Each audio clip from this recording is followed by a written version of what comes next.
your house.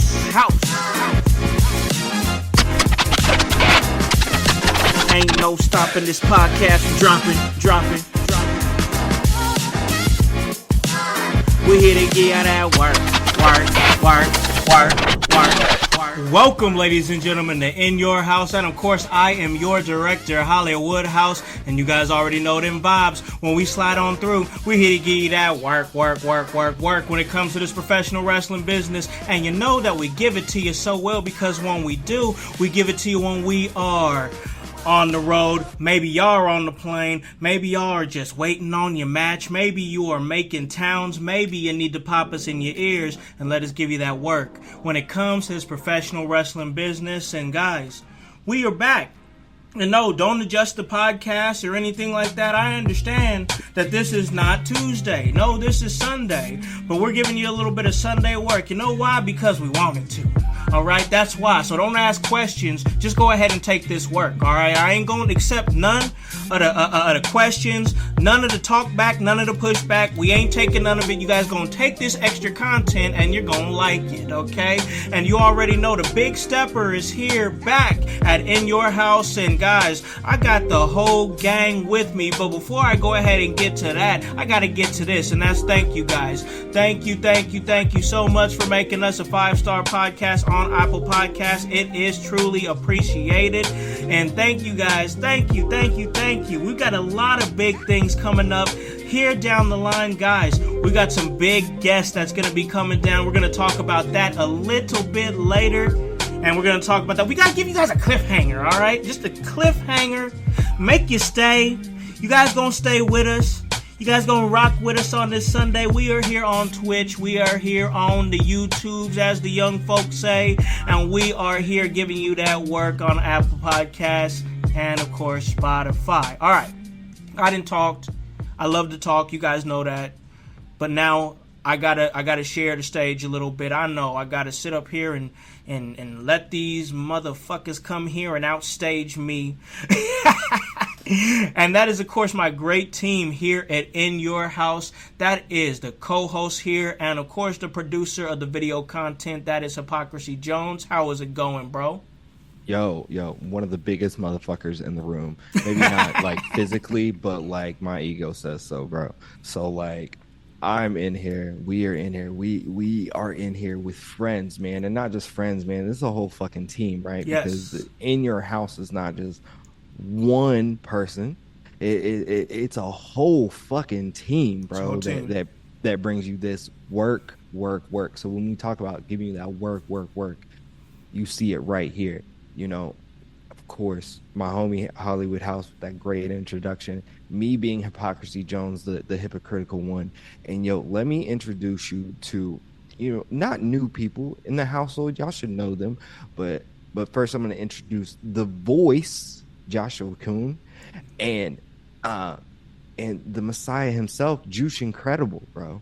Man, I gotta say, we got the voice here, Josh Joseph. He's here, and this is his first appearance. You've been doing some work as far as your podcast, and you got an individual podcast that you do. You've been doing some watch-alongs here. Of course, you've been doing Friday Night Hype with my man Hypocrisy Jones, and now you're finally making your debut here on In Your House, man. So welcome, the voice, Josh Joseph. Welcome to In Your House, bro. Well, thank you, both of you, for Hollywood, for you making this and bringing it to the world, and then for us to view and then be a part of now. Amazing thing. And Jones, you're my homie, man. Yeah, I know bro. you know me. Yeah. And we always have fun together. So we got the homie Jushin with us, man. This is a big genius moment right here. Like, this is huge, right? Like, I could fanboy out at any moment, guys. Listen, man, real I don't know. talk. Listen, real talk, man. Real talk. As far as Jushin goes, man, like, this is a guy that's been really eating up behind the scenes. You know what I'm saying? Like, the In Your House page, been jumping for many years, big part of the growth here at the In Your House podcast. You know, always appreciate that. But of course, Juice has been doing a lot of work as far as doing some graphics and stuff. The things that you see here, as far as some of the graphics that we do that's on the page, the graphics for the podcast and whatnot, it's all progressed. And leveled up because of Jushin and his talents with web design and whatnot, and just his know-how as far as navigating on the internet and knowing how to build a community has been a big part of what we do here at In Your House. So now we have those opportunities every now and again where we get a chance to get him on the show. This was one of them where we all decided it was a good day to come together and talk about some wrestling, and now he's here, and we truly appreciate every time that my man Jushin come back through. So welcome back, bro. Nice to be back. We appreciate you. We appreciate you. So hype, man. What up? It's been the last few days in professional wrestling.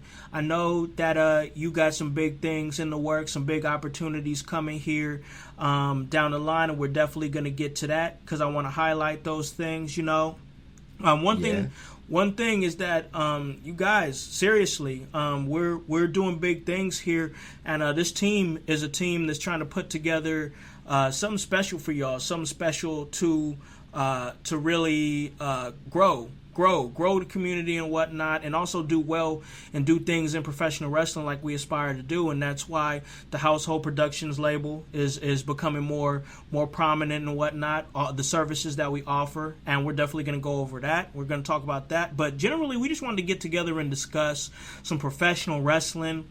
Just a few observations. Of course we got our Tuesday show that's going to be coming up. We're going to talk about that, but I really enjoyed watching some of what I seen on SmackDown. There were some things that I noticed.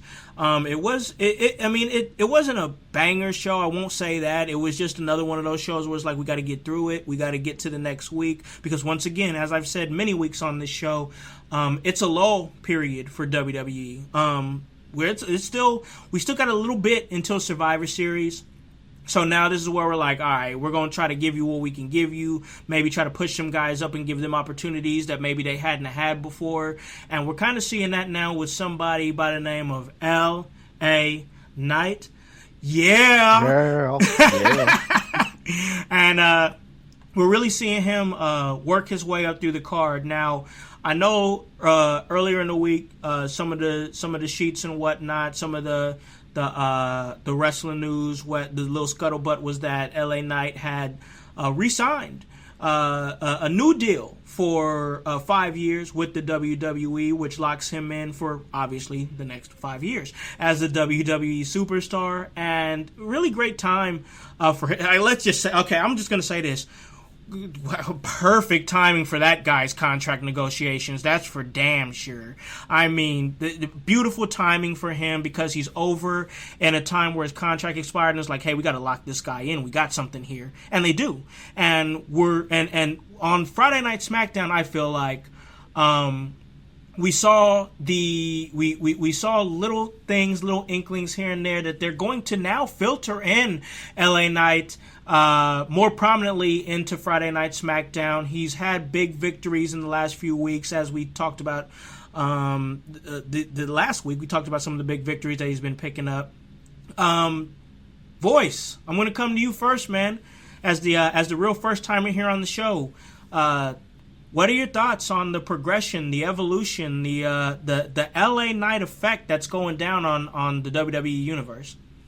I'm here for it, honestly. I think he brings, honestly, with me, he brings back the old, what I grew up with as a wrestler, as a front man, as somebody who was making his mark. You had the Shawn Michaels when I was a young man, and he's just out there being the sexy boy. He's not your boy toy, but he was an entertainer, and he brought a new taste to wrestling at that moment. Yeah. And then you go into Stone Cold and The Rock.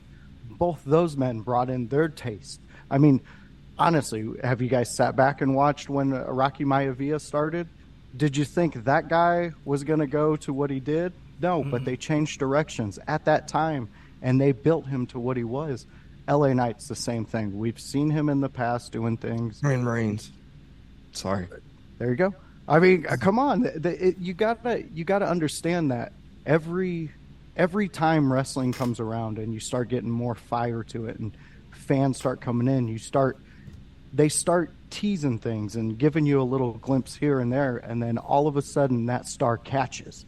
And this is LA Knight's catch. And now we're getting 5 more guaranteed years with him, at least being a part of the organization. I'm I'm all for LA Knight, and I hope they slow build more with him. Give us more. Like, I want a story with LA Knight. I want everything that he can give us on a mic. I want everything he can give us in a ring, and his competitors. He brings so much out of them. He's a fantastic asset to have in your organization right now. Yeah, good point. I agree with that. He's an absolute asset. He's a veteran wrestler, as we know, many years in the Indies as Eli Drake, whether it be Impact Wrestling or NWA, and he's done a lot of work. I mean, this guy, it's not like LA Knight is somebody that's just jumped on the scene in just the last couple of years. He's not some body guy that the WWE has chosen to try to work through their system to be that guy. No. LA Knight is somebody who's worked in the indies for many years. He just so happens to have an incredible look. He just so happens to have incredible charisma, and he's a solid hand in the ring. And that almost sounds backhanded saying that, but like, that's not backhanded. He's somebody that is good in the ring, somebody that can hold his own in the ring. This guy is the complete package where things are starting to come together for him, and it's come together so well for him that people have got to poke holes into what he's doing. Oh, he's too much like Stone Cold. Oh, he's too much like The Rock. So what? So what? It's a happy throwback. It's a happy throwback on a guy that has worked the indies, somebody who we want to see succeed, somebody who's worked hard over the years, and somebody who's got a gimmick that just hits so hard that he can't be denied, because every single time he steps through the curtain, the pop is the same. It's not wearing off. It's not wearing off. It keeps on going. So, Hype, what are you thinking about the LA Knight effect here, bro, and from your mindset? Yeah. Yeah. What else do I need to say, bro? Like, it's just, yeah, I love LA Knight, and I've been on this train for a minute, yo. Like, so like, I'm happy to see his push, and especially dude's about to get paid, got 5 more years, as the voice said. Like, more power to him, bro, and more power to what his potential could be in the WWE. Like, I'm loving this feud that he's had with The Miz. I kind of want to see it keep going. I don't know if we're past that yet, but like, I think that was great, and can continue to be great. And honestly, like, I've been rooting for, like, give me a Miz and LA Knight tag team, because I think that would be absolute mage. I know I probably say that about a lot of people, but this I think would work, because you have the Hollywood A-lister with LA Knight, bro. It's just match made in heaven. I agree. I definitely agree with that in terms of everything that he's bringing to the table. Like he said, in a lot of ways, he's a happy throwback. I enjoy his work. Like I said, I mean,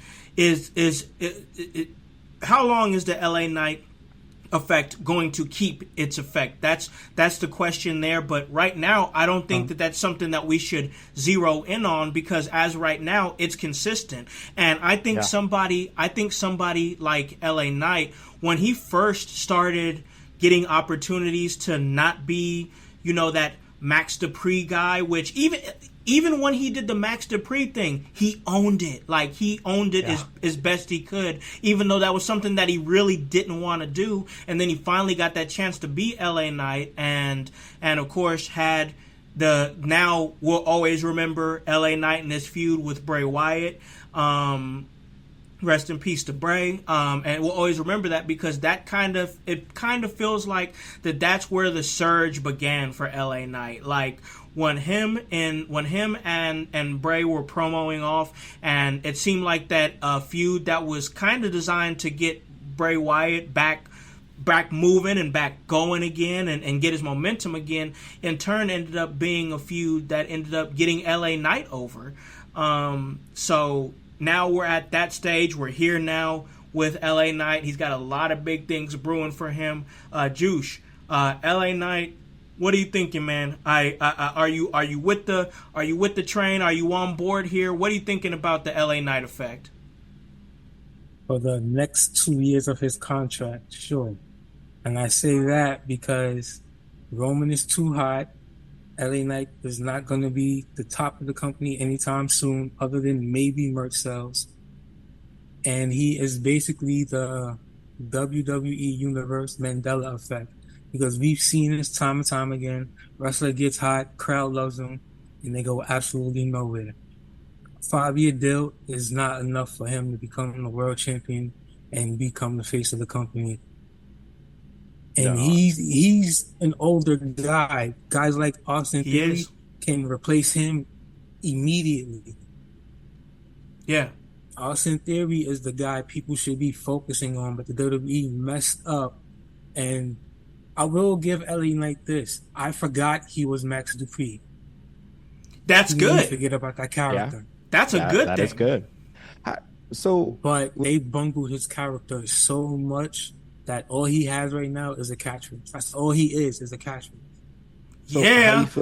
how you feel about, since you brought up Austin Theory, how you feel about him and his interlinkings with Grayson Waller? lost for a name. Yeah, I'm sorry, Grayson Waller. That's a great question. I love it.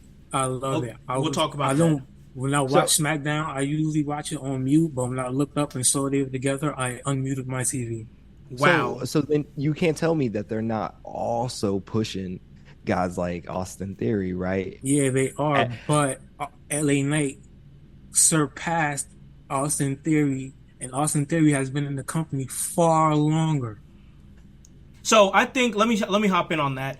I think a lot of that has to do with the fact that Austin Theory, I mean, sometimes luck beats talent. You know what I'm saying? And I think that with the opportunity like LA Knight, because he ended up being that guy that it just such a it factor. And trust me, I know Theory. I love Theory. Theory's my guy. I mean, I've had a chance to talk to this man, but he still needs time to tap into who he is. Like I said into the group, if they put together, because let's talk about it now.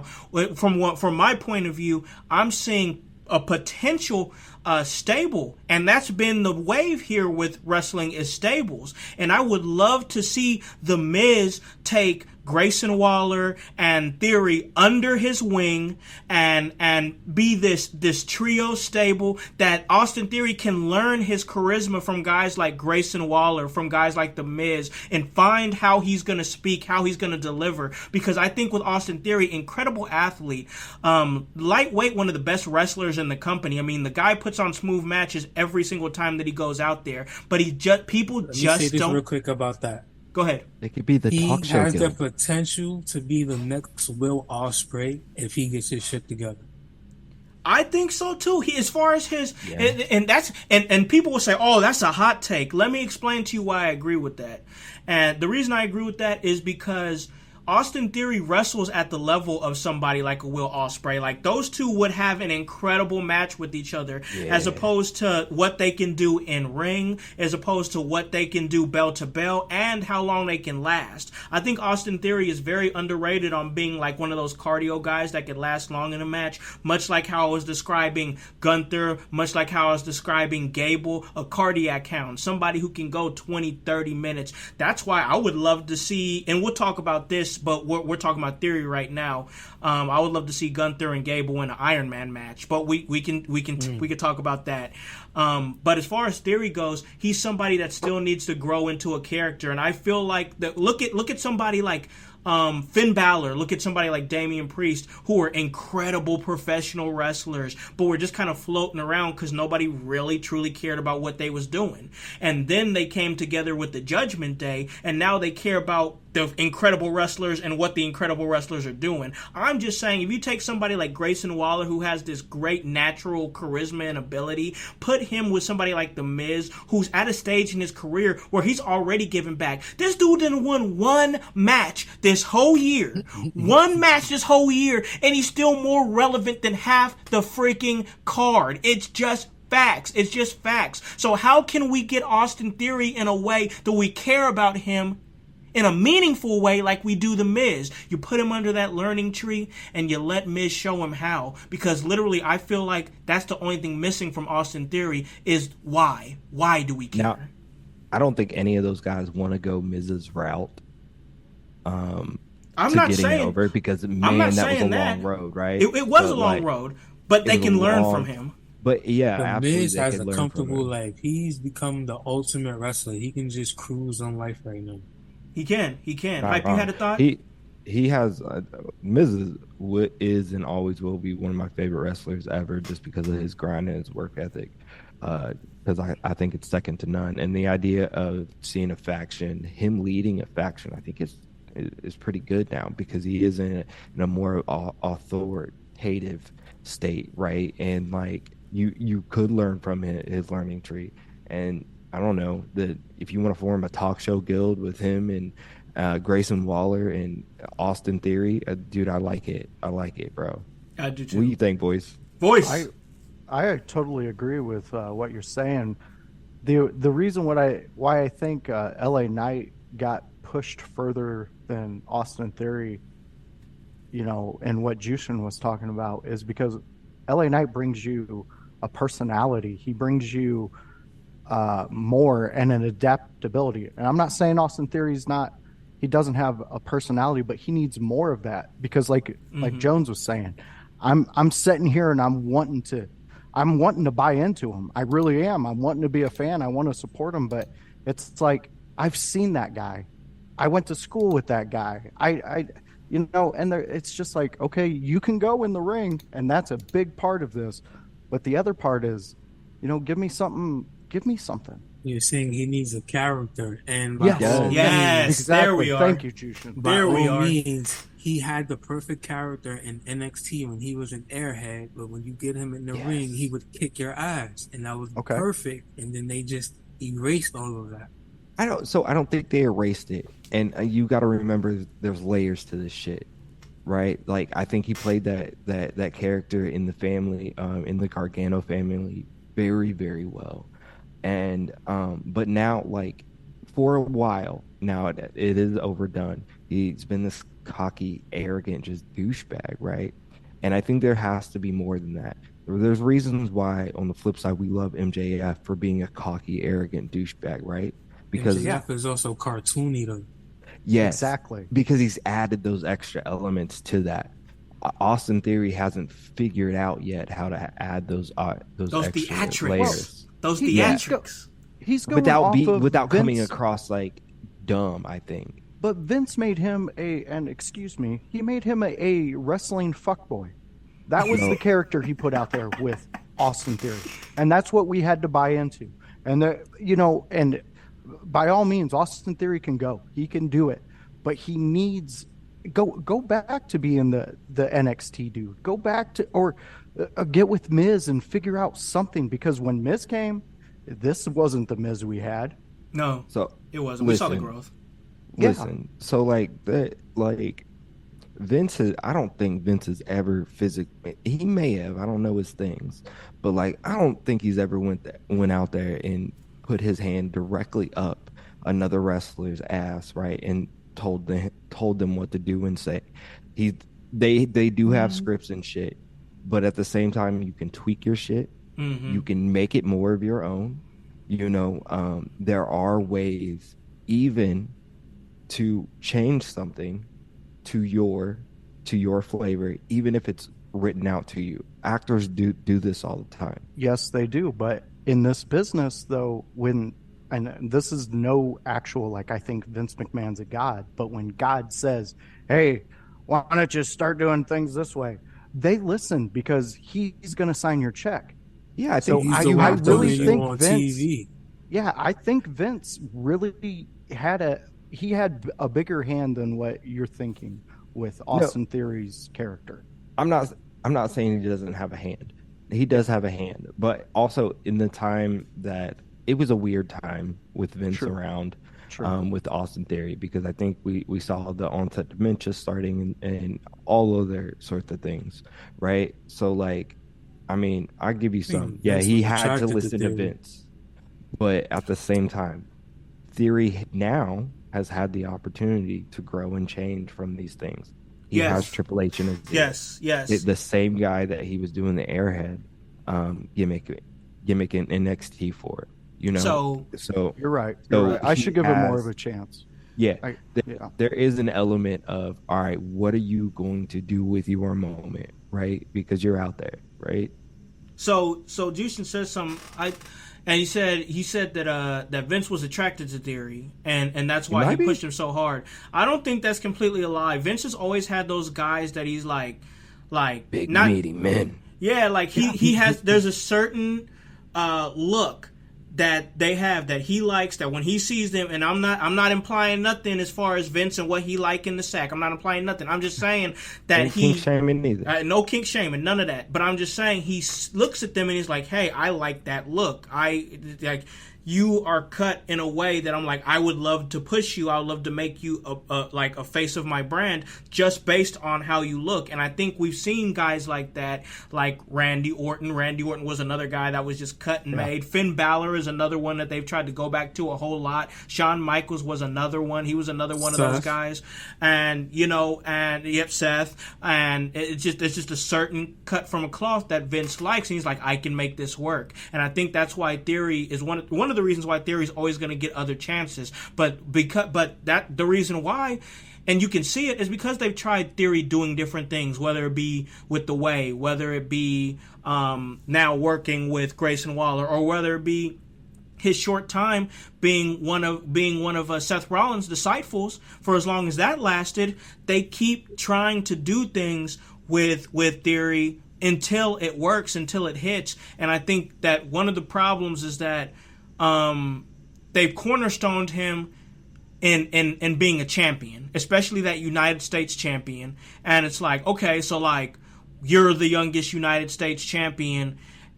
Why do we care? Like that's cool. Like, you're obviously building your legacy in the company, but you're not doing anything that we care about. And I'm kind of seeing some of the Theory build. I'm seeing it in like how they want to try to work guys like Randy Orton. Like when Randy Orton would come in, and he was kind of the same way, kind of the cocky young upstart asshole that wins early and whatnot. And then he got injured, and then they start having Orton come out and do those weekly updates about where he was at with his injury and whatnot. And then genius. It was just little things like that. Like, you need to make Theory either put him more in the lane, because I'm in the mindset of saying that Grayson Waller, it has the charisma that the WWE wishes Theory had, and that's why they're putting them together right now. Because if you took the charisma that Grayson Waller has and put it inside the body of Austin Theory, I think you'd have the right components to be a guy that could be a top heel, and then later on possibly a top babyface after a good heel run. That is true, but they have that man, and his name is Matt Riddle. Riddle got to stay out of trouble, bro. Yeah, he comes with baggage. He got to stay out of trouble. And I know Randy did too. I'm not going to sit up here and say Randy didn't have his issues back in the day. But the thing about it is that Riddle's got to tighten up in the way that Randy did. They can't keep giving him, because I remember back then there was little whispers like, man, they talking about releasing Randy Orton. They talking about releasing him. And then boom, he turns right back around and becomes one of the most over heels. Everybody these days talks about the menace that was 08, 09 Randy Orton. Everybody talks about it, and became a perennial champion and a perennial winner in the WWE. Riddle has got to tighten himself up. He's got the potential to be that guy, especially being under the learning tree of somebody like Randy Orton, but he's got to tighten himself up. His personal issues are going to be the thing that has him not in the way of Randy Orton, but more in the way of somebody like Velveteen Dream. And we definitely don't want the WWE to be his next UFC. No. No. I like Riddle. Let me just say that. I like Riddle. I just think that if he tightens up his issues, he's got the great marketability and whatnot as far as his, I mean, he really seems like that stoner guy that will kick your ass. Like that's super marketable. Like that's super marketable. He just got to get out of his own way. That's all I'm saying if we're talking about Riddle. Yeah, absolutely. Look, my previous statement, all I'm saying is that like he had things that like he needed to not do in the UFC that got him kicked out of the UFC because he wasn't willing to do some of those things. They were his fault, and I don't want that to happen for him in the WWE because he is one of my favorite characters as well, and seemingly one of my favorite wrestlers. because of the things that he can do in the ring, and in his character and his overall appeal in general. Like, Riddle is super likable, super duper likable, and like you can't not attach or, grasp onto that. He just, I don't know. I don't want to knock him because I just don't want to see him fall. I don't want to see him his fail own way. either. Yeah, I don't want to see him fail in any way, shape, or form. That's for sure. I want to see him thrive. I want to see him grow. I want to see good things for him. Let's transition here a little bit. We talked about theory quite a bit. This has been a really great episode, y'all, here on this Sunday. This little general discussion where we're just talking all things wrestling. Something I do really want to talk about that I want to bring up is, now that we've seen the return of Jimmy Uso to SmackDown. We saw him return. He confronted John Cena and whatnot. And I want to talk about him as well. We'll get to it. But first, I want to talk about, we're now a couple weeks into Jimmy Uso returning to Friday Night SmackDown, and Jey Uso going over to Monday Night Raw. So we're not really in the thick of things as far as this story goes. We're still kind of here at the head of it and what it could be. But as far as this, we're now seeing distinctive differences in not just personality but also music between Jimmy and Jey. They're really focusing on pushing them both individually on different brands. I assume something's going to happen as far as them getting back on the same brand, at least in enough time to do the WrestleMania match that they've talked about, because I think that's what's coming. Right now, they're cooling off the Bloodline feud, or the Bloodline drama, that is, and letting them do their own thing. Hype, what are you thinking as far as this split between Jimmy and Jey, and what's your temperature on how they're being pushed and presented in WWE individually right now? This is just a pause to Survivor Series, because they'll meet again then at some point in some way to lengthen this to, yes, WrestleMania.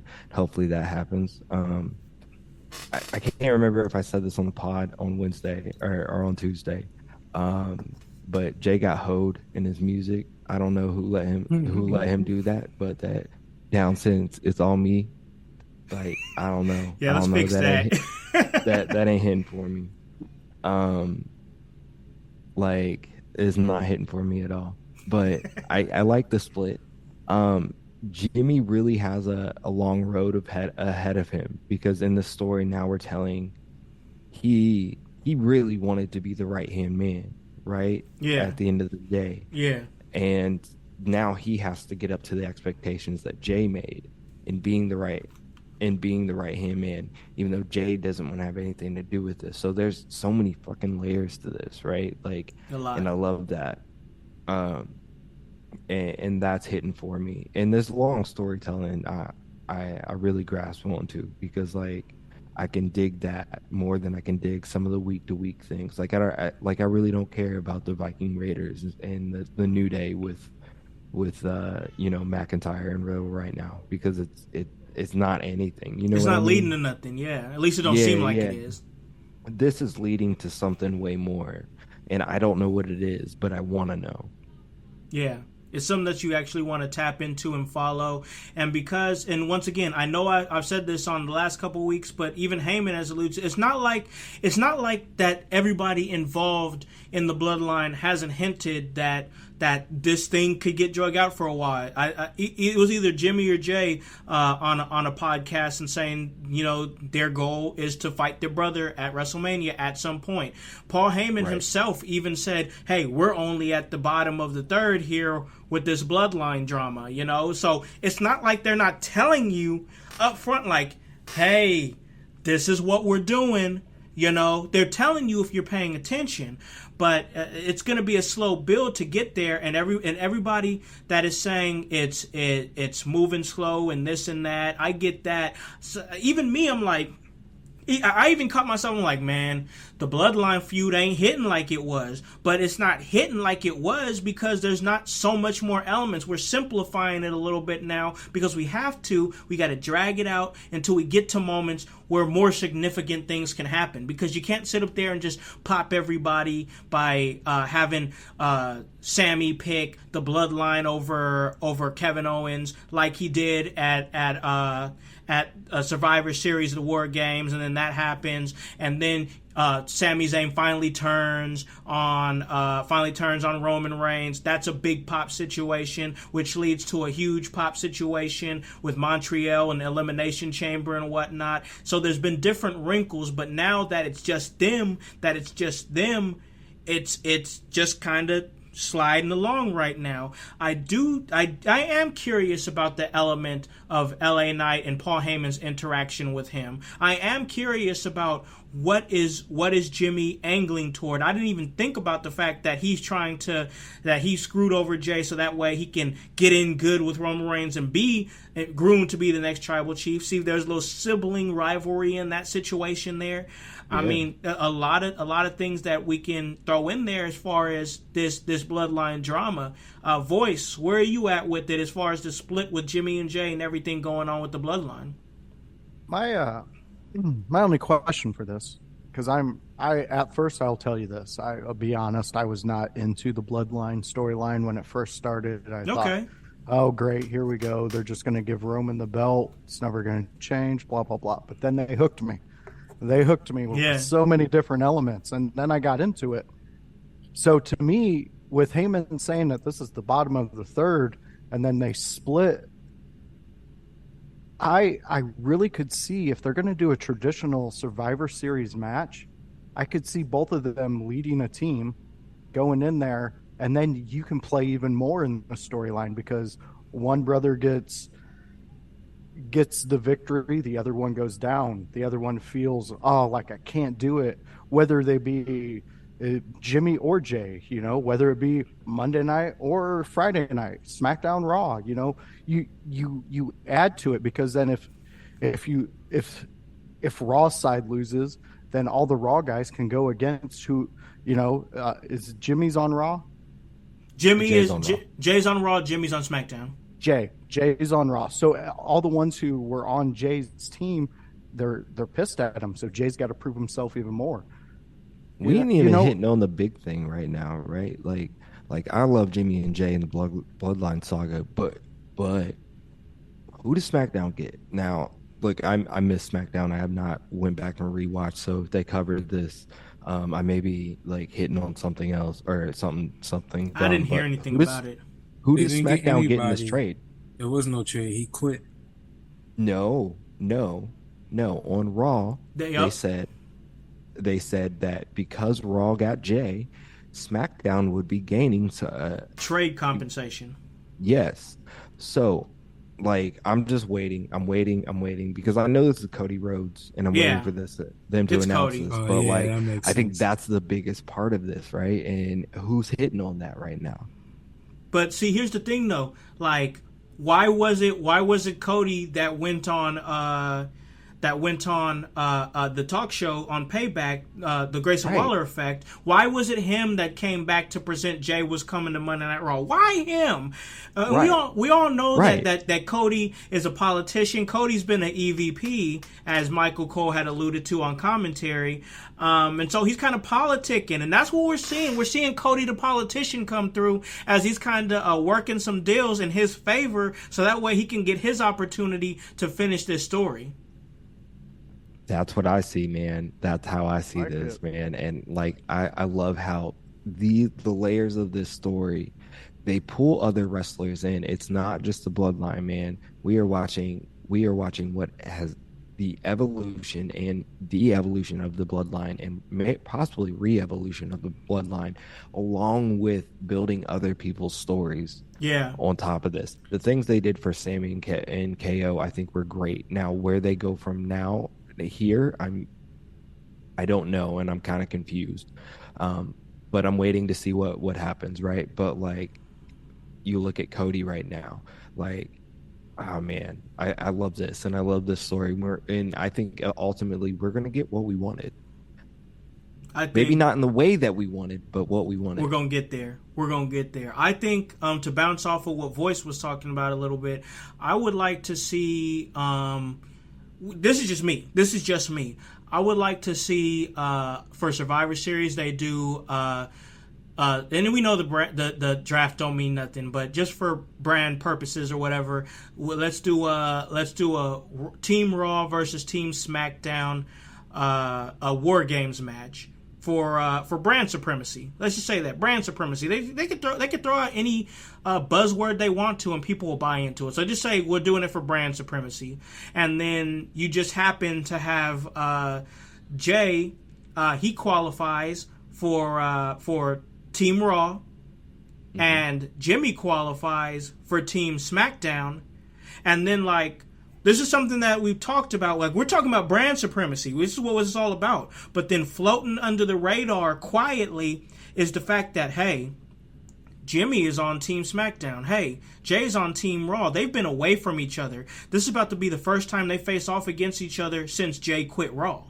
You know what I'm saying? And if they did it like that. Oh, go ahead. Add to it. No. Along with that, man, you have, okay, so if Jimmy is on the SmackDown team, you know probably Solo will be somewhere near that. Yeah, he'll be nearby. He will be nearby. Maybe we get a Roman in there so he doesn't have to defend his title. And then on the other side, we get some Judgment Day action. So not only do we get this brother versus brother, we also get this faction versus faction. Yeah. And you know what? It's funny. It's funny that you say that because Dominic Mysterio has been kind of hinting at Jey Uso to join the Judgment Day. Yes. So what if that, my goodness, what if that tied in there and that ended up happening? That would, man, because we all know that the Judgment Day, of course, runs Monday Night Raw, and now they're looking to run the entire WWE because now that they're the Undisputed Tag Team Champions, they can go between both shows, which now makes Roman Reigns eligible for Damian Priest to cash in on. He can cash in on either champion because he can go between both shows. They made sure to highlight that. So now not only does Seth Rollins got to watch his back, and I'm not talking about his back injuries from Shinsuke Nakamura. You talking about a C4? Talking about that one. Yeah. But now Roman Reigns, with all his family drama, now has to keep looking over his shoulder when he shows up to see if Damian Priest is going to come cash in on him. I think that with this bloodline thing, kind of like what you were saying, Hype, is that it has this gravitational pull right now as to where it's doing stuff for the immediate members of the bloodline, but then other people are kind of benefiting from their drama as well by getting TV time and getting mixed into it.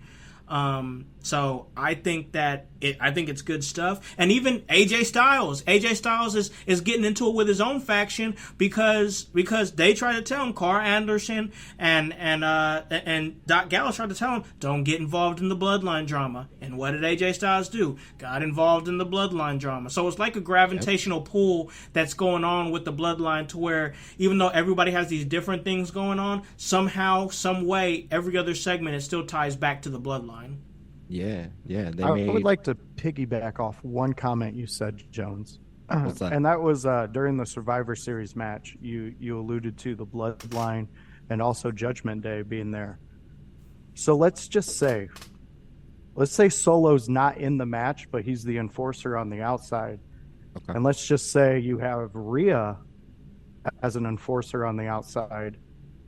And then you have Rhea say she gets into a little thing with Solo. Okay. Mm-hmm. So now you've intertwined Judgment Day and the bloodline even more for like a supremacy takeover. And because you for Judgment Day, you have. I think it would be callbacks because they've already had similar interactions. They have some face to face. Yes, but now there's that element of the was it Jay? They were trying to bring Jay in. They're trying to bring Jay in, yeah. So now you have that element, and it's like, that gives Roman more of a way to spiral out of control, you know, because he knows what he lost with Jay. You can't tell me in the story that Roman in the back of his head's like, yeah, this was a great move. No, it wasn't a great move. That was his pitbull, bro. That idea right there, Josh, is piggybacks into my idea. But go ahead, I'm gonna let you finish what you were saying. Oh no, I'm there. I'm just saying, you know, that to me, Roman, that's got to play in the back of his head. What you got, bro? All right. To that point of Roman feeling like he shouldn't have let Jay go, Jay, if it's not going to be Chad Gable that defeats Gunther, it should be Jay. Then at Survivor Series, he can beat Gunther and let Jimmy lead his own team at Survivor Series to win. That way, they both get a victory. Both of them can say, I'm better than the other, but then Jay can hold over his brother's head. I've won a championship. What have you done with the bloodline? That's another point of contention with the whole family. Roman's feeling torn. He might have chosen the wrong brother because the other brother is doing better without them. So a little one-upmanship as far as the sibling rivalry goes. I definitely we all know Solo gonna wreck them all, right? Solo has been the key element, and who knows? Honestly, who knows? I'll just say this.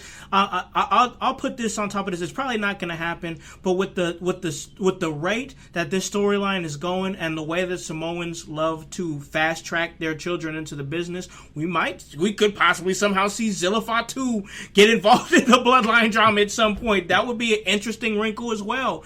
But a whole lot of stuff going on with the bloodline, and we definitely love to see it now. During that whole little conversation that we had involving the bloodline, Jimmy and Jay and whatnot, I brought up something that I kind of wanted to talk about and kind of get your guys' thought about it. Before I do that, one more time, I want to thank you guys for listening to us here. You can catch us on YouTube. You can catch us on Twitch. We got this episode coming to you shortly after the streams. We'll get you the podcast version for you guys to listen to if you guys are podcast listeners, whether it be locally, nationally, or internationally. We do appreciate y'all's patronage in every way. I want to say this as far as great matches and great stories that have been building over there on Monday Night Raw. We talked a little bit about stories with like the Bloodline, storylines with the Judgment Day. I want to talk about a storyline that's kind of been building with Gunther and Chad Gable and everything that's going back and forth with that. I kind of thrown something out there is that if they wanted to do something at Fastlane in Indianapolis, which I'll be attending that event, they wanted to have Gunther versus Chad Gable in a 30 to 60. I don't care either one. I don't know if they want to do 60, but they might do a 30-minute. I'd love to see 60 honestly, but a 30-minute Iron Man match for the Intercontinental Championship and see where that goes and kind of see, because like I said, they're cardio hounds. They've already built up a history, and I would do it under the stipulation of this. Chad Gable comes out. He comes out and says, I know I can beat you. Gunther, I know I can beat you. I beat you before, but I know I can beat you decisively. Come out here and accept my challenge. One more match like a man. Come out here and accept it. Gunther, of course, Gunther ain't no bitch. So Gunther, of course, is going to come out. And he's going to say, you know what? You really don't deserve a chance, but I'll give you one more chance. One last chance.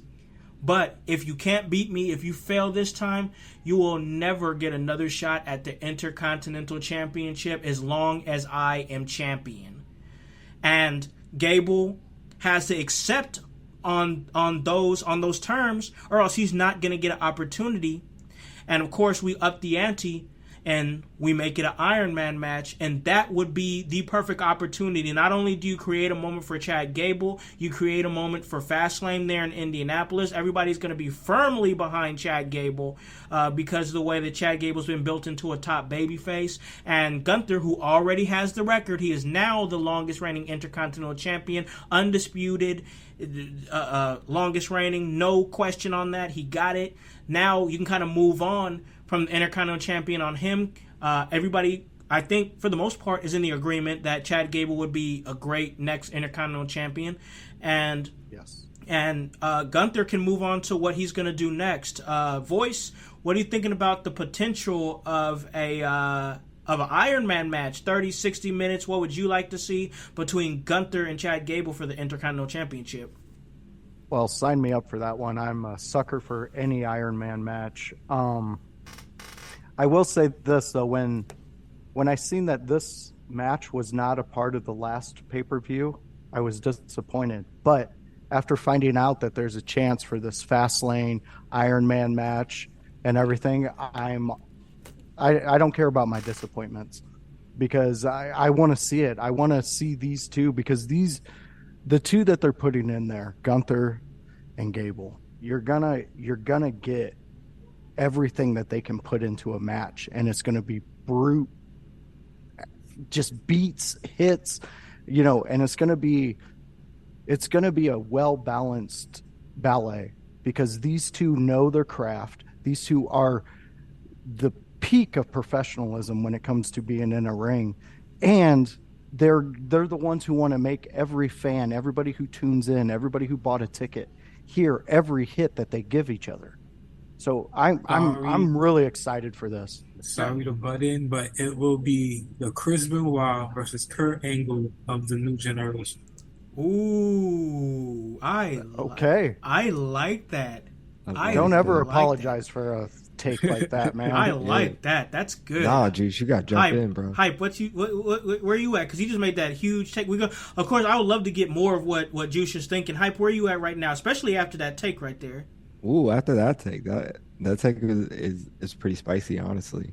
Like I like it. It's spicy in a good way and shit like that. And I was just looking over this past match that Gunther and Chad Gable have. Everybody is touting it. It got backstage like applause and shit like that. So like I'm for them going with it and going forward. I think we were at a point a long time ago. We saw, all right, Chad Gable could be a good champion. All right, he could hold that title. I'm not confident in the fact that he will hold it long in any sense, or that they'll allow him to have a substantial reign with it. But I could see him with the title. But like you were saying earlier, though, I could see a Jay with the title.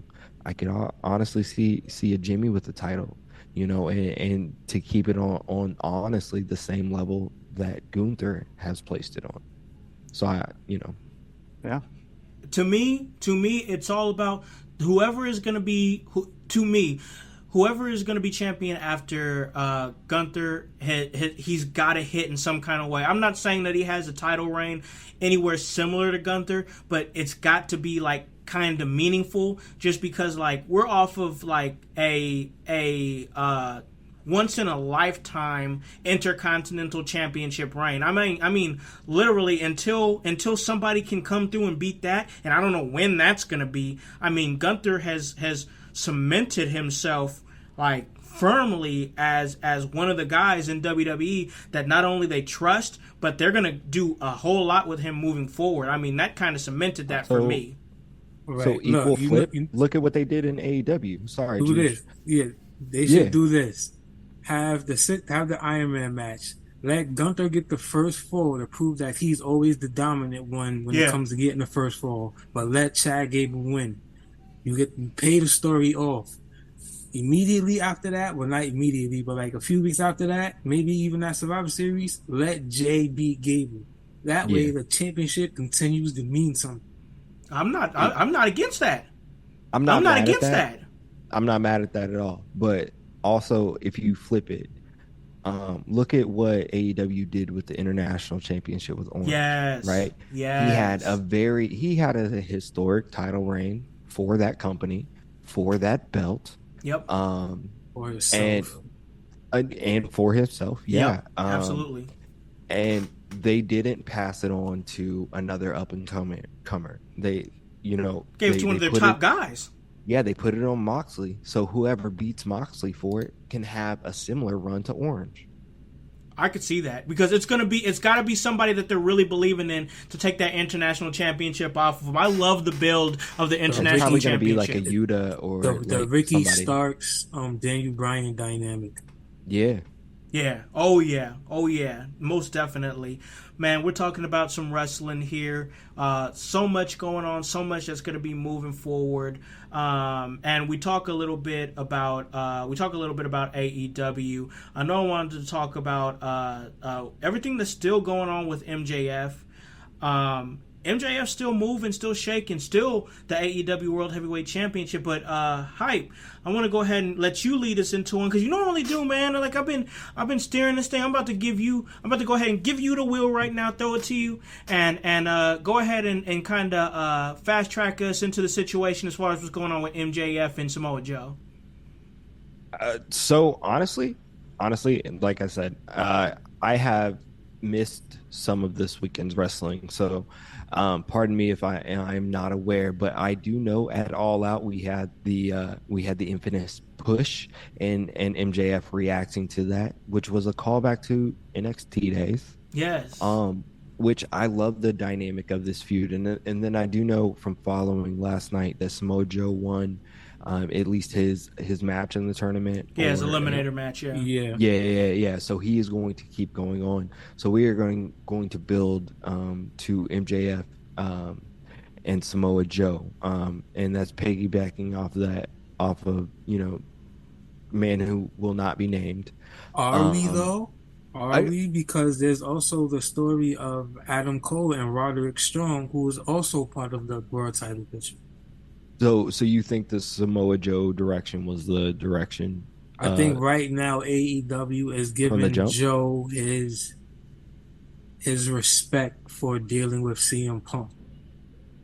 Yeah, I think so too. He's a smart guy to go to, but I think the direction that we were going because Punk winning the match versus Joe was going to be. Another Punk and MJF. So then, since we didn't have that, then now we have the Samoa Joe, which I love the way they built it, and they built it quickly off of the back of just a small push, and I think it is the right direction to go. So can I chime in real quick and just throw this out there? So like, if let's say. He who we will not name is still with the company, and he doesn't get fired. Does the Samoa Joe push to MJF still happen? I think maybe later on down the line it does. Yeah. Because I think it's still something that would have been utilized when that's definitely something they could utilize. Yeah, they just kind of fast tracked it. I mean, not to say they fast tracked it because it wasn't like sloppily done or anything like that. No, not at all. But like they could have, like he could have done that push, and then if things were still hanging up in the air, they didn't have to call back to that push like as quickly as they did. They could have let that linger a little bit.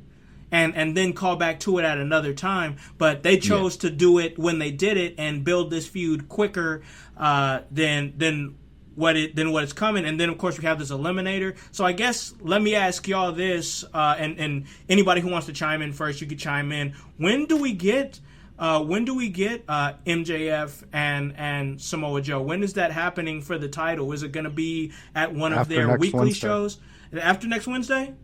Okay, it's Roderick Strong versus Samoa Joe for the finals to see who goes against MJF. And so if you go by exactly what everybody's been saying, you have your Roderick Strong Adam Cole feud. So that goes. Adam Cole can be like, you can even beat Samoa Joe, and then Samoa Joe goes on and he faces MJF, and then there's your stories.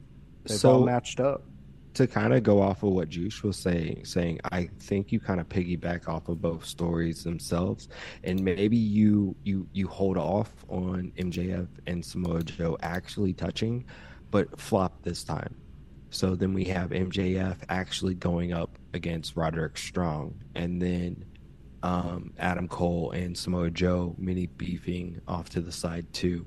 So that we elongate this story and kind of tie in more of the tag team story. How do you, with the story though, but how do you make me believe that Roderick Strong is going to be the Samoa Joe of today? The Kingdom. Especially when he's got... Yeah, it's with the Kingdom, bro. But you got MJF who has... They're building something with him and Samoa Joe.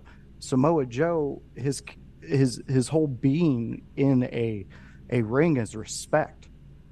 I mean, that's why you have the Kingdom. They're all heels. They just simply jump him. Yeah, I got you.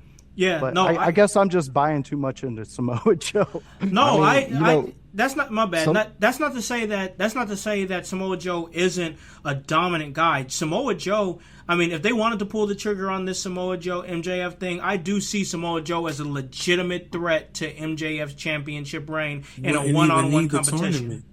No, he wouldn't need it. He wouldn't need that opportunity. It's something that, because obviously, so just like what Juice is saying, if for whatever reason, Samoa Joe lost in the tournament, when MJF got pushed, he's the one who ran in the ring, and he's the one who started to beat up on Samoa Joe. So he felt triggered, and he went and he beat up on Samoa Joe, and then he made it the point to go on to go on Dynamite in Indianapolis and confront Samoa Joe. This is a thing where it's like MJF is making it his problem, so he could still face Roderick Strong for the AEW World Heavyweight Championship, but MJF still would have unfinished business with Samoa Joe, because it's not about the title, it's about the fact that at some point the respect. At some point in MJF's life, in MJF's career, Samoa Joe made him feel like he was small, made him feel like he was a piece of shit, make him feel like that he was the bottom of Samoa Joe's shoe. But now, another point to that is MJF is known for paying people to deal with his problems for him. He could simply pay the Kingdom.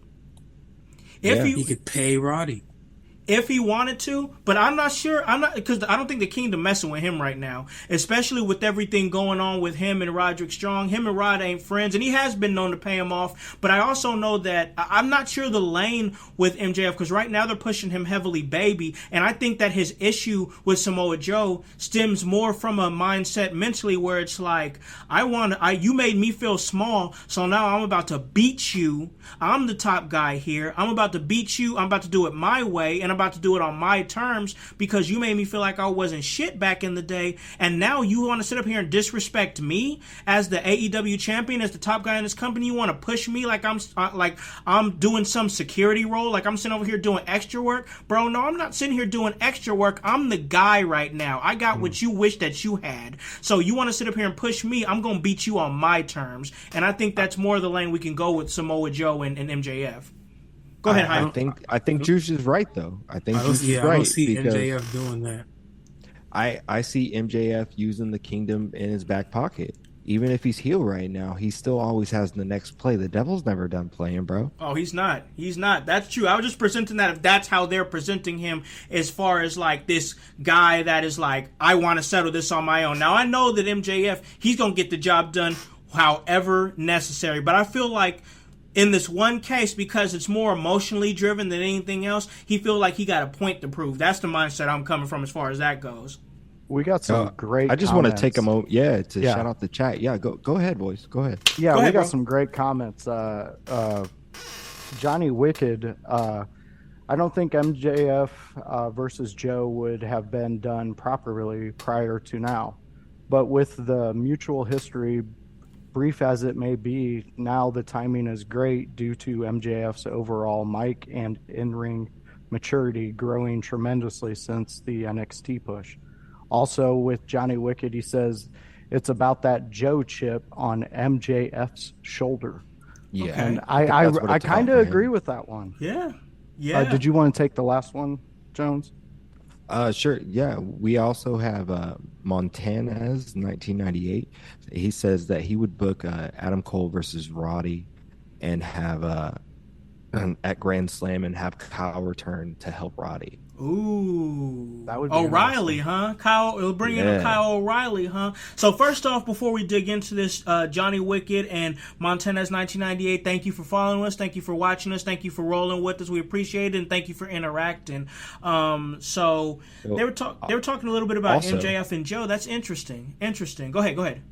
Also, we have another chat on the YouTube stream. Daniel said Joe's a machine. The fact he can still go like this at this stage in his career, being 44, which isn't really young as a wrestler, is impressive. It's nice to see Joe getting his roses. Absolutely. He hasn't aged a day. Yeah, he really hasn't. He really hasn't. Shout out the household real quick. Just everybody that's in the chat. We appreciate you. Keep all that coming, yo. No doubt, man. No doubt. We do appreciate Shaw's interactions. Man, I gotta agree. Joe is an absolute machine. Thank you for that comment, Daniel. And him being 44, and things are starting to come on the upswing for Samoa Joe. Of course, we know he's also the Ring of Honor World Television Champion while he's working his way up the card, the main card that is for AEW. But also, looks like a kid. I don't think why he'll get pushed to the world title. Good point. But also, I also want to highlight the fact that things are happening outside of professional wrestling for Joe, as he played, Sweet Tooth on the Twisted Metal series. So obviously, this is a guy that even in his older age at 44, he's still like putting himself out there, making the Samoa Joe brand even bigger, and get involved in acting, because that's a damn big role for him. That is a damn big role. That's great. Was pretty funny too. Yo, so give me the refresh real quick. When's the end of the eliminator tournament? Wednesday. Okay. Does the finalist of that, does he go on to Grand Slam? He goes on to face MJF at Grand Slam. Yeah, at the Arthur Ashe Stadium. Okay, cool. Sorry, I was confused on that. So, I was thinking maybe Joe loses his TV title beforehand, but that may be throwing too many monkeys in the wrench. So, like, I was trying to get a point where we get Roddy taking that TV title off of Joe, and using that to push with his with the Adam Cole storyline. That would be great, because then you'd get that title off Joe walking around looking like a kid's title. It looks like he went to Toys R Us and picked up a little title and they threw it on his shoulder. He's so much bigger than that title. He's so much bigger than that title. Where is it? Yeah, he always carries it around. I don't think he can. I don't think he can either. But I would love to see Roddy and Samoa Joe go at it again, especially if they did it at like Ring of Honor. Like, I know that's kind of more like their developmental thing, but do it on like a super card or something like that for the television championship, and make it really big, because like, you got to think Roddy and Samoa Joe for years, and especially on that Ring of Honor stage, have been putting on bangers against each other, most prominently in Ring of Honor. So if they did those two up against each other for the television championship, I think that would be a banger match, just because of the way those both can go at their age, and it would be a happy throwback and nostalgia for the bangers they used to have in Ring of Honor back in the day. Voice, where you at? The match that's coming up now is going to be super emotional for both of them, because it's all involving emotions. MJF is getting emotional with Samoa Joe, and then Roddy's getting emotional with Adam Cole, who's currently MJF's best friend. Yeah, like, it's a real deep world title picture right now. It's getting deeper. Voice, what you think? Well, honestly, I'm really liking the story with the Adam Cole and Roderick Strong and MJF and Samoa Joe. I've been a Samoa Joe mark since I first seen that beast walk into a ring. And he's impressed me every time. His matches he went with against AJ Styles and TNA. I mean, come on. That right there can entertain you for an afternoon. Yeah.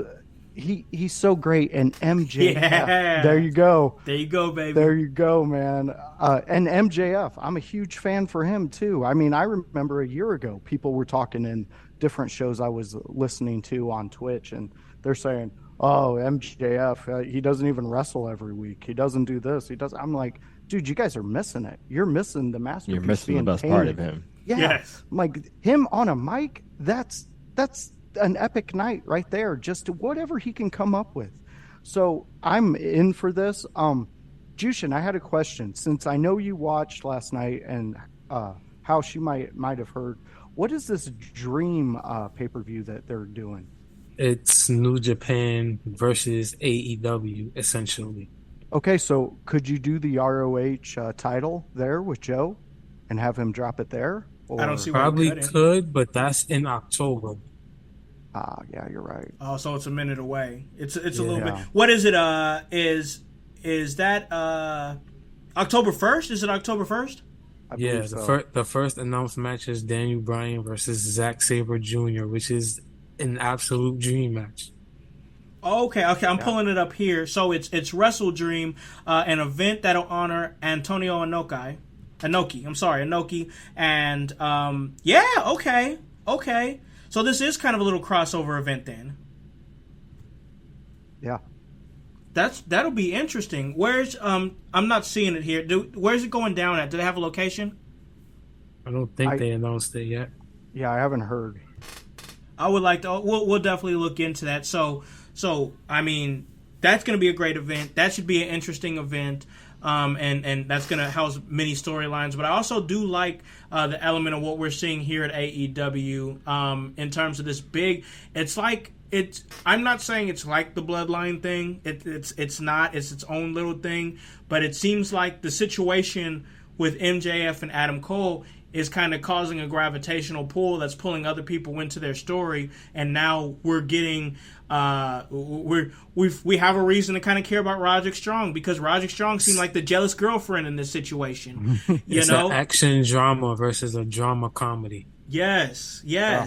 And then you have Samoa Joe, who came in and just decided to pick a fight, because that's just so typical of Samoa Joe to just come in here out of nowhere and just be like, hey, I'm not really dealing with you right now, but hey, fuck you. And that's just Samoa Joe. So like, I like the element. I like everything that's going on. Wrestling is, of course, just gonna do what wrestling does, and the carousel just keeps on going.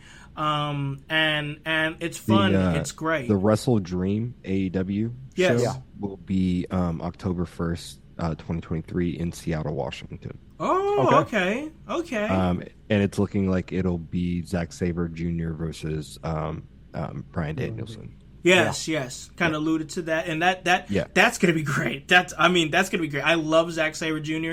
Anytime I get a chance to watch him, I enjoy it, just because he really is like a technician's technician. Like the things that guy can do in the ring, and his joint manipulation, and his he's just so fucking octopus. He's slithery, bro. He's so slithery the way he moves around in the ring. And then Bryan Danielson, are you kidding me? Are you kidding me? What? This match will have no wasted movements. No. Every move, every step is going to be precise and calculated. I'm so looking forward to this one. Are you kidding me? These two? I mean, come on. That's going to be a banger. I mean, I don't know what else to say. To put those two together, and the elements of the wrestler that Zack Sabre Jr. is, and the Swiss Army knife in the ring that Bryan Danielson is, because he can really fit into any kind of style as far as a man of his size and whatnot. If you want him to go fast, he can go fast. If you want him to break him down on the mat, he can break it down on the mat. If he needs to brawl, he can brawl. We've seen all those elements from Bryan Danielson over the years, and to put that in a situation with Zack Sabre Jr. is that's just a recipe for some beautiful violence, in my opinion. Well, we did also get from Danielson, this is his last year. Yeah. Really? So his matches are limited. Wow. Really? He promised his daughter when she hit 7 he would stop, and he came out last night and said that's his. She's 6 now, so we have a year left. Wow. Okay. So it was basically how he announced the Wrestle Dream pay-per-view and stuff. Wow. Okay. So I didn't catch that. Okay. So that's very interesting. So before we call this a really great episode, because it has been. This has been a great episode. We really appreciate everybody. You gotta do more of these. Yes, absolutely, 100%. Yeah. And everybody that's been involved in the chat, whether it be on YouTube or on Twitch, we really do appreciate y'all rocking with us. It's been great. So I wanna end it like this. And I wanna start it off with hype. What's your, as far as Bryan Danielson goes, and this being his last year, what do you see the American Dragon doing? I know he's kind of jumped into that role that CM Punk was in, to where it seems like he's going to kind of be a big voice and a big vocal point on Collision, which, hell, I'll tune in for that. Shit, if that's happening. Right. Bryan Danielson is literally like my favorite wrestler. Like, he's been my favorite wrestler for a long time. So, like, if he's going to be the vocal point, like, I'm in. But, like, I'll also check it out because of the element of, even if he stops wrestling, maybe he'll still do stuff backstage. And we know there's been thoughts about that, as far as When he was general manager over on SmackDown in WWE, he was heavily involved in backstage situations. He's now going to be more heavily involved backstage in AEW, even though he already has been. But now his influence is just about to rise. Danielson is somebody that seems like he carries himself like an absolute consummate professional in the backstage area, which is a huge contrast from that last guy. It's great to see. So, what do you think is going to end up hype with Bryan Danielson after this year is over and he calls it a career? Yo, I don't think Bryan Danielson will ever be done with wrestling, even if he stops wrestling, man. He's still gonna continue in some path, and having him instead of toxic masculine male presence in the locker room, or as as a big voice even of the voiceless in the locker room, I think will be great, bro. Yeah, I agree with that. Juice, what do you think about the future of what we might see with Bryan Danielson after his in-ring career is over? He's not going to be gone for long. He's going to spend a few years with his daughter. He's going to be right back in no time. Yeah, that. Think so? Okay, so we can see, he'll be nice and healthy and rested by then. And these guys, they know how to get their bodies prepared months ahead of time for the next run. Voice, what do you think, bro? I honestly, if you watch his interview in the ring last night, it sounds like this is what he's going to do. But I could see exactly what Jones and Jushin both alluded to, that he takes a little time off and then comes back. I have a flag off to the side of the American Dragon. As soon as that hit the AEW store, I bought it up. I really liked him. He's such a unique person to bring to the ring to any organization, but yet he brings so much value in everything he does, whether it be his mind, whether it be his body of work, or on mic skills. He's an asset, and I'm all in for whatever he wants to do this last year. I want to watch it all. Same here, man. Same here. Especially knowing what I know now, I'm definitely going to lock in. If they're going to center the show around him and Collision, that's going to give me even more of a reason to lock in. Just because, like, his contributions, Danielson is not, like, he's not an old guy by any means, but he's an old guy in the business because he's been wrestling for so long. Yeah. And, like, he's made many contributions to the business. He's been at the top of the top as far, like, this is a guy that can spend his time doing things that he wants to in wrestling or not, because it's like, I mean, WrestleMania 30, you know what I'm saying? Like, he had his pinnacle peak moment as a professional wrestler, had many runs with many different championships, Grand Slam champion over there in WWE, now doing great things with AEW, continuing to grow his brand. Ring of Honor was another one where he was super prominent at, and he's just doing kind of whatever he wants because he's grinded hard enough to be granted those opportunities. And he's always been somebody in the business, at least from my vantage point, that respects the business and gives back to the business whenever he can, when he's not, giving to his family or giving back to himself, which is, securing his long-term health for his family. So, like I said, this was a really great episode. Really enjoyed giving it to y'all. This is a little Sunday general discussion that we had here, and by the way, this one went, I think it's something that we can kind of throw into the rotation if possible, and I like it. So I want to go ahead and give my guys here an opportunity to plug whatever it is that they want to plug, and just let them know where you can be followed at and what you do, and just a chance to talk about yourself. You take those opportunities, you know what I'm saying? So, I want to give it over to my man, first time here on the show, and that's the voice, Josh Joseph. Go ahead and plug away, bro. Well, thank you so much, House. First and foremost, I'd love to say I love working with House and everybody in the group. Household Productions is fantastic. It's so great to be here. You can also catch me on my Twitch channel, The Voice Joshua Joseph. In between each one's an underscore. You can catch all my older interviews from a moment with Joshua Joseph, which I'm thinking about starting back up. I got a couple feelers out there. There's a chance we might get to talk to a really cool guy that I've been following for about 5 years now.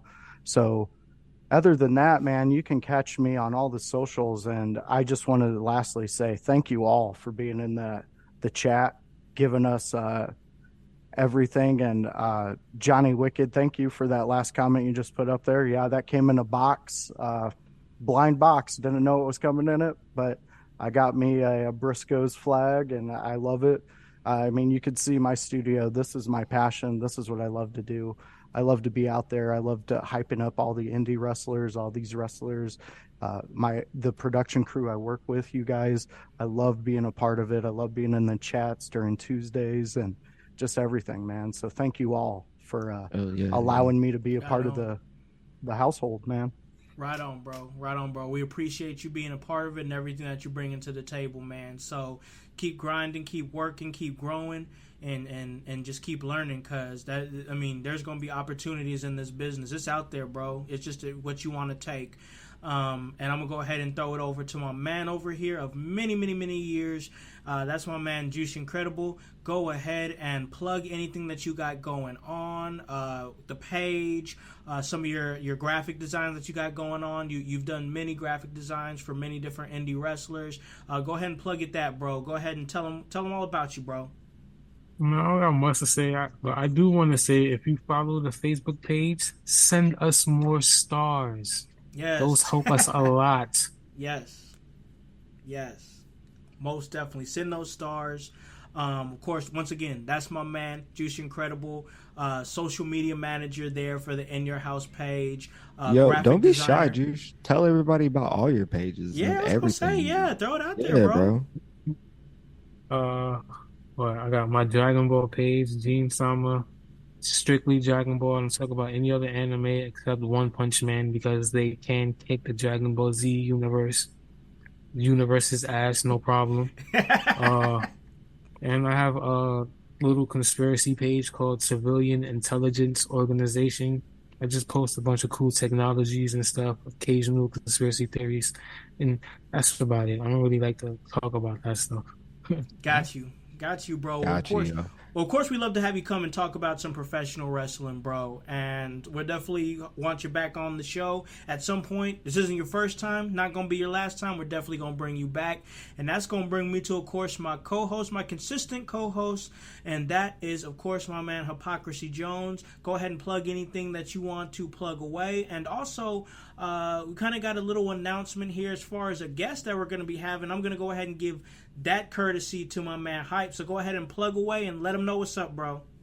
Oh, bro, I get to drop the big news. You get to drop the big news. I'm giving it to you, bro. Oh man, this is a lot of pressure right now. I don't know if I can do all this.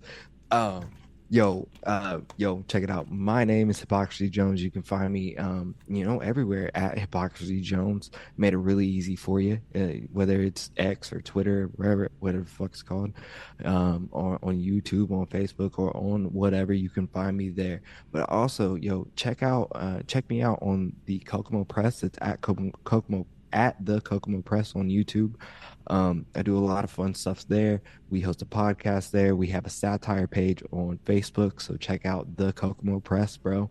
We're not your newspaper's newspaper, bro, because we're not a newspaper. But I do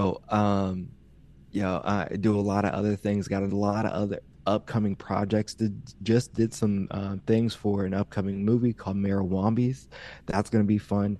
Can't wait to tell you guys more about it. But right now, bro, I get to drop some big news for In Your House on Tuesday. So I hope all of y'all check this out. I hope all of y'all come back on Tuesday morning because we are going to have myself and Hollywood House,